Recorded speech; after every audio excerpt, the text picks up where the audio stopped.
ایک میڈیا والے نے مجھ سے سوال کیا تھا کہ مولانا اسلام آپ کی نظر میں بڑا ہے، مذہب بڑا ہے یا انسانیت بڑی ہے آپ کی نظر میں؟ اسلام وہ مذہب ہے کہ کسی دوسرے کو تکلیف دینے کی قطعی اجازت نہیں دیتا ہے، اسی لیے مسجد کے اندر رات بھر مائک سے تقریر کرنا یا اسی طریقے سے مائک پکڑ کر نعتیں پڑھنا، نظمیں پڑھنا اور پوری رات ہنگامہ کرنا،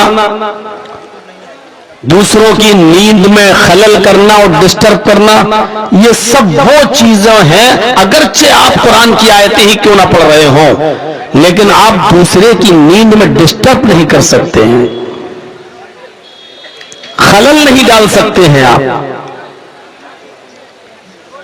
اسی طریقے سے آپ سڑک جام نہیں کر سکتے، چاہے آپ محمد الرسول اللہ صلی اللہ علیہ وسلم کی عزت و آبرو کی حفاظت ہی میں کیوں نہ نکل رہے ہوں اور آپ علم اور جھنڈا اٹھا کر چل رہے ہوں کہ فلاں نے توہین کی ہمارے نبی کی، تو شریعت یہ بھی نہیں کہتی ہے کہ مریض جاتے ہیں، پیشنٹ جاتے ہیں اور مریضوں کے لیے ہاسپٹل میں لے جانا ضروری، آپ سڑک جام کر دیں اور وہ لوگ اپنی گاڑیوں سے نکل بھی نہ سکیں اور مریض کو ہاسپٹل پہنچتے پہنچتے اتنی دیر ہو جائے کہ مریض اپنی جان دے دے، دم توڑ دے۔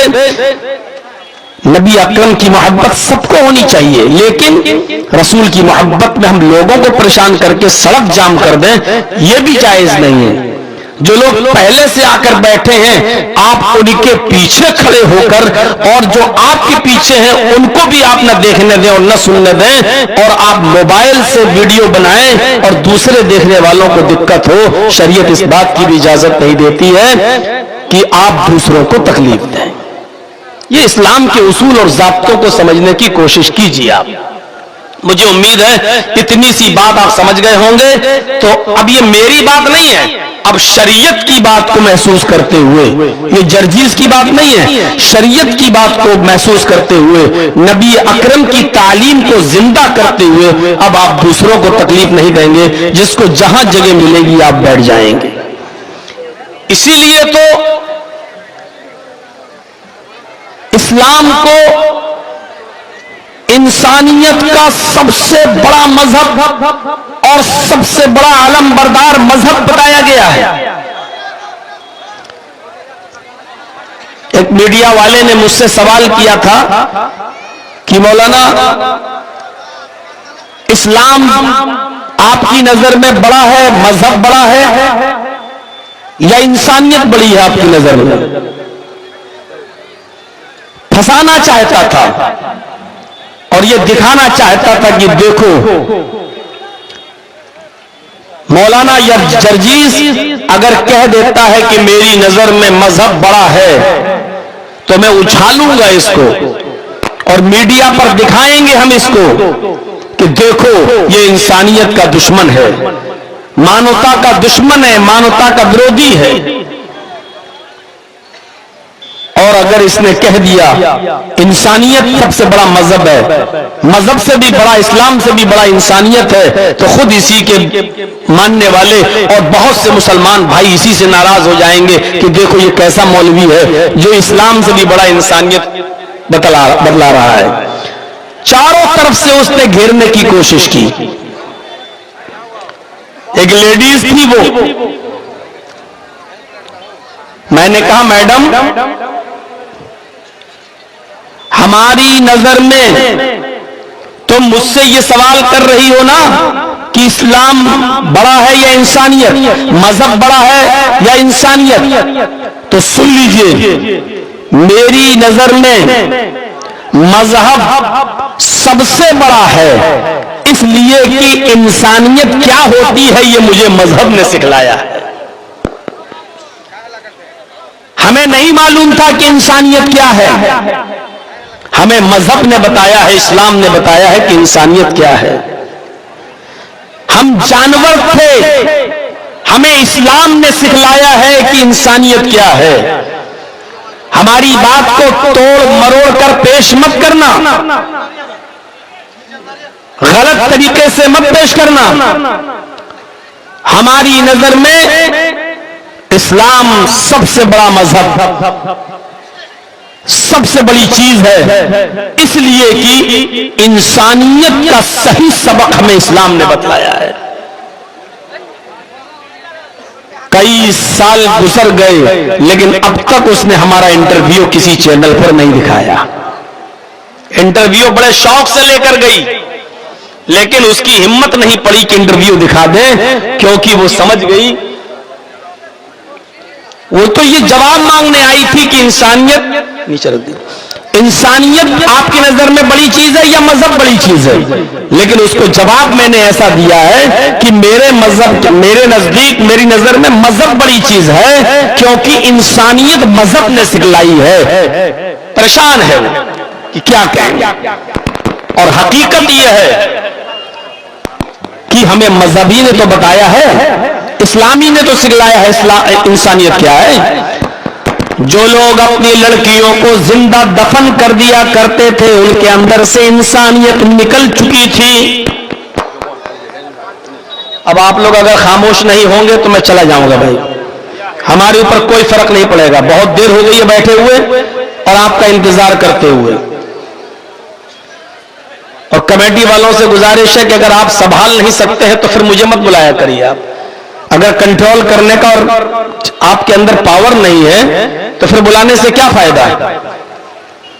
ڈاکٹر ذاکر نائک صاحب آئے تھے کشن گنج میں، 10 لاکھ کی بھیڑ تھی، تھا کوئی ایسا ہنگامہ؟ تھا ایسا کوئی معاملہ؟ کوئی ایک آدمی کی آواز نکل سکتی تھی اس میں؟ نظم و نسق بھی کوئی چیز ہے۔ آپ اسلام کو سننے آئے ہیں، دین سننے آئے ہیں، اور اللہ کے نبی کا مسئلہ یہ تھا کہ جب بولتے تھے تو صحابہ کرام اپنے سروں پر بیٹھی ہوئی مکھی بھی نہیں اڑایا کرتے تھے۔ یہ آپ کے کلیجے اور آپ کے دل ہیں، شرم نہیں آتی کہ قرآن پڑھا جا رہا ہے، حدیث سنائی جا رہی ہے اور آپ بول رہے ہیں؟ اللہ کا عذاب کہیں نازل نہ ہو جائے، یہ زمین کہیں نہ پھٹ جائے، ہم کہیں زمین کے اندر دھس نہ جائیں۔ ہمیں ڈرنا چاہیے اللہ کے عذاب سے۔ یہ دیکھیے، لگ رہا یہی مچھلیاں بیچنے آیا ہے۔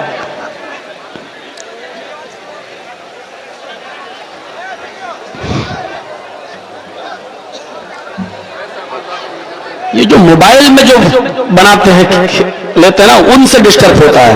اس کا بھی موبائل چھینو، تو جتنے سامنے دکھائی دیں سب کے موبائل چھینیے، تو اسٹیج پہ جمع کریے اور مسجد کے چندے کے کام میں لگا دیجیے۔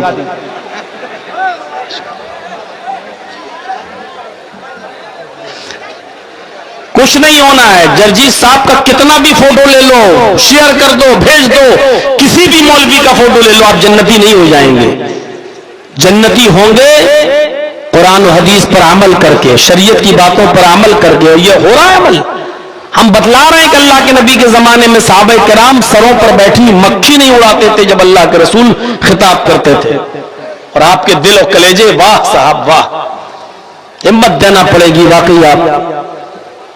آپ کے اس کارنامے سے تو لگتا ہے کہ پھولن دیوی بھی اتنی ہمت دار نہیں ہوگی جتنی تم ہمت دار ہو۔ تو میرے بھائیوں، اپنی بیٹیوں کو لوگ زندہ دفن کر دیا کرتے تھے، کہاں تھی انسانیت؟ انسان ہو کر انسانیت نہیں تھی۔ قرآن پڑھیے، یقتلون ابناءہم، اپنی اولاد کو اس ڈر سے قتل کر دیا کرتے تھے یہ بڑی ہو کر میرے ساتھ کھائے گی۔ لڑکوں کو بھی مار دیا کرتے تھے، بڑا ہوگا تو میرے ساتھ کھائے گا، نہیں کمائے گا، کہیں حرام خور بن گیا، کہیں کمانے کے لائق نہیں ہوا تو ہمارے اوپر بوجھ بنے گا۔ اپنی اولاد کو قتل کر دیا کرتے تھے، لڑکیوں کو زندہ دفن کر دیا کرتے تھے۔ باپ کے مرنے کے بعد دیکھتے تھے کہ میری ماں بڑی خوبصورت ہے، کہ یہ کسی دوسرے مرد سے نکاح نہ کر لے، تو اپنی ماں کو اپنے گھر سے باہر نکال کر اس کی اوپر اپنی چادر ڈال دیا کرتا تھا لڑکا۔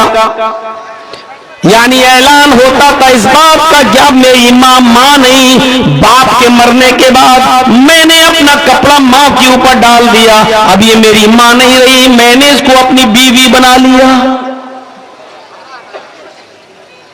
کہاں تھی انسانیت؟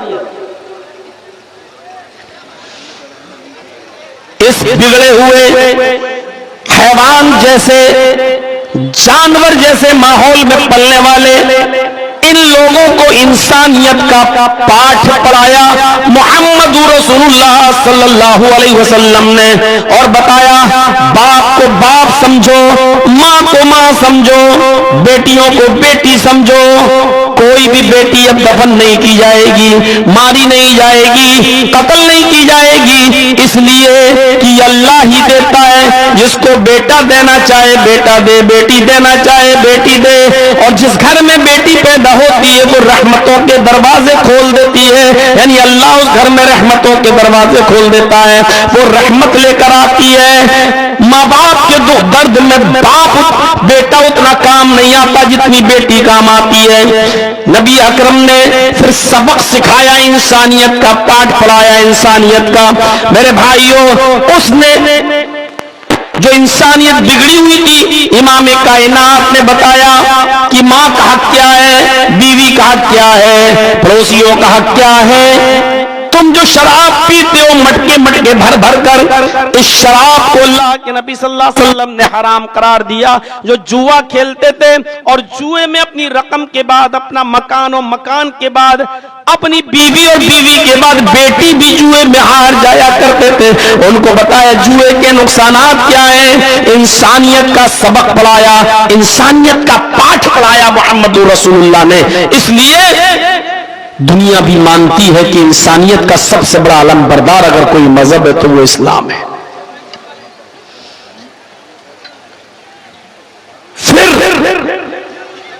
آئیے اور دیکھیں، قرآن کی آیتیں پڑھیں، اللہ نے صرف مسلمانوں کا نہیں، پوری بنی نوع انسانیت کے مقام و مرتبے کو بلند کیا ہے۔ یا بنی آدم، اللہ رب العالمین نے قرآن میں فرمایا وَلَقَدْ كَرَّمْنَا بَنِي آدم، ہم نے بنو آدم کو، آدم کی اولاد کو باعزت بنایا، عزت دی۔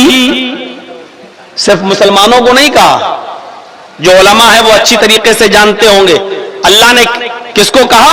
ہم نے آدم کے ہر بیٹے کو، یعنی ہر انسان کو ہم نے عزت دی۔ وَكَرَّمْنَا بَنِي آدم، ہم نے ہر آدمی کو، ہر انسان کو عزت دی، چاہے وہ ہندو ہو، مسلمان ہو، سکھ ہو، عیسائی ہو، یہودی ہو، جینی ہو، بدھسٹ ہو، کمیونسٹ ہو، کوئی بھی ہو، ہم نے آدم کے ہر بیٹے کو عزت دی، اور عزت ہی نہیں دی وَحَمَلْنَاهُمْ فِي الْبَرِّ وَالْبَحْرِ، ہم نے اس کو خشکی میں اور تری میں، ہم نے اس کو پانی میں اور خشکی میں ہم نے سوار کیا، یعنی ایسی سواریاں دی جس سے وہ خشکی میں بھی سفر کر سکے، اور ہم نے ایسی اس کو سواریاں دی کہ پانی میں بھی وہ سفر کر سکے، یعنی خشکی میں اور تری میں، پانی میں اور خشکی میں ہم نے اس کو سوار کیا۔ وَحَمَلْنَاهُمْ فِي الْبَرِّ وَالْبَحْرِ، ہم نے اس کو خشکی اور تری کے اندر ہم نے اس کو سوار کیا، سواریاں دی۔ کیا صرف مسلمان ہی ناؤ کشتی میں سفر کرتا ہے؟ کیا صرف مسلمان ہی پانی کے جہاز میں بیٹھتا ہے؟ نہیں، ہر آدم کا بیٹا، چاہے وہ ہندو ہو یا مسلمان، سکھ ہو یا عیسائی، یہودی ہو یا کمیونسٹ، سبھی اس میں سفر کرتے ہیں۔ کیا صرف اس خشکی پر آپ ہی ہیرو ہونڈا چلاتے ہو؟ کیا آپ ہی اپاچے چلاتے ہو؟ کیا آپ ہی بلٹ چلاتے ہو؟ کیا آپ ہی کے پاس i10 ہے؟ کیا آپ ہی کے پاس فارچونر ہے؟ کیا آپ ہی کے پاس انووا ہے؟ نہیں، ہم نے یہ ساری چیزیں آدم کے ہر بیٹے کو دی ہے، عزت دی ہم نے آدم کے ہر بیٹے کو، سوار کیا خشکی اور تری میں آدم کے بیٹے کو۔ اور تیسری چیز پر ذرا غور کیجئے گا، وَرَزَقْنَاهُمْ مِنَ الطَّيِّبَاتِ، اور پاکیزہ رزق دیا، پاکیزہ روزی دی، حلال روزی دی ہم نے۔ صرف مسلمانوں کو نہیں، کیا صرف مسلمانوں ہی کو کھانا ملتا ہے؟ غیر مسلموں کو نہیں ملتا؟ آپ دیکھ لیجئے مسلمانوں کے کھیتوں سے بھی اناج پیدا ہوتا ہے، غیر مسلموں کے کھیتوں سے بھی اناج پیدا ہوتا ہے۔ جب ہم نے عزت میں کوئی کمی نہیں کی ہے تو پھر تم کون ہوتے ہو ایک دوسرے کو اونچا اور نیچا سمجھنے والے؟ تم کون ہوتے ہو ایک دوسرے کو برا بھلا کہنے والے؟ جب ہم نے یہ فرق نہیں رکھا عزت و تکریم میں تو تم کون ہوتے ہو ایک دوسرے کو غلط نظر سے دیکھنے والے؟